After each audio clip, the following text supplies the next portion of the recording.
Uh, my software won't let me add two videos together, so this is part two.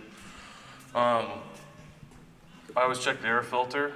I wasn't done with the other video, so bear with me. This one literally disintegrated. I mean, it's not there. It's just a sleeve that slips over. So I do that, and then check compression. You know, if you can just pull this, and it's way too easy to pull, and then you can tell you have low compression. This actually is pretty good. I try to get them to top dead center. If you don't know how to do that, just pull like this until it gets hard, like right there, until that's top dead center. That's the compression stroke. And then just give it a pull, and then feel it, and that's really hard. 25S's, I believe they're like 140, 170 PSI. So, you know, if you're into it, get a compression tester. You can pick them up like Harbor Freight for like 40 bucks. If the guy's willing to be patient with you when you're going to buy one of these, you could take the plug out and check compression. On cheap shit like this, I never do. But you know, if it's like a bike or something, especially like this thing was so new, I wasn't really that worried about it unless somebody ran it without oil, which is pretty easy to tell immediately. If I was buying a bike, you know, it was like 1,500 to 2 grand, especially a two-stroke. I do bring my compression tester. If they're willing to let me do it, great. If they're not, then I'm wary, and then that gives me the advantage to really haggle the price, because if they want to excuse me, take a compression tester to it, then maybe something else is wrong with the motor, and you can tell them that. So I try to throw in there, well, here's the price of your bike. Let's take off the cost of a complete rebuild, top end and bottom end, and then we'll work from there. So sometimes you can get a better deal out of them being an asshole. So, like I said before, check the plug, oil, all that shit. The main thing I really look for with these, especially if I'm going to turn it into something to ride, not part out, is just the structural integrity of the thing. Does it look okay? Is it complete? Is it worth putting back on in the dirt? Would you actually feel comfortable riding this thing an hour from your camp without being stranded?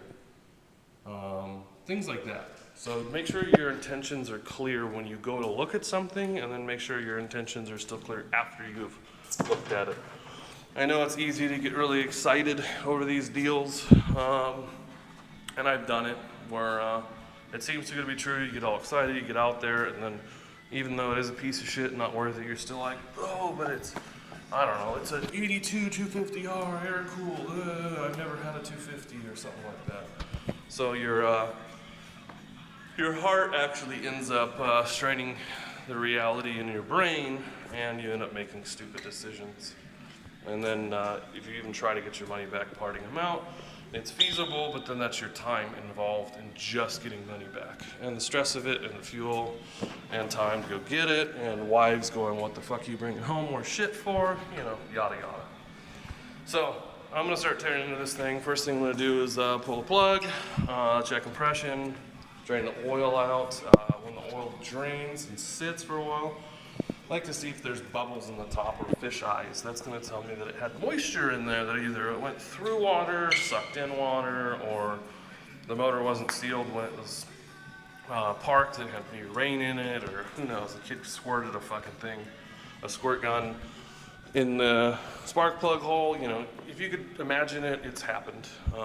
So make sure you check your shit out, and be patient. If you have to, take a list, take a piece of paper with you, and write down all the things that you're concerned about with your intent of why you're buying it and what your use will be for.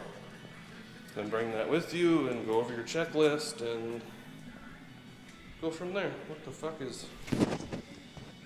Oh, it's water. Sorry, I got all worried. I mopped the floor, but I thought the bike was just pissing for some reason for a second. Although you guys pee under stuff sometimes, and I'm like, oh crap, got a coolant leak. Nope, just dog coolant. Dog glycol. So yeah, this video part 2, and I'm just rambling on because I haven't had coffee yet. So, stay tuned, subscribe, ask questions. Doesn't matter if it's even a dumb question. No question to me is a dumb question. The question unanswered is dumb.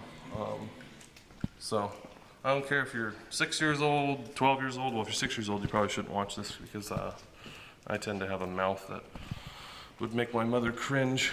But no matter how old you are, no matter what you think, don't worry about what other people comment on videos.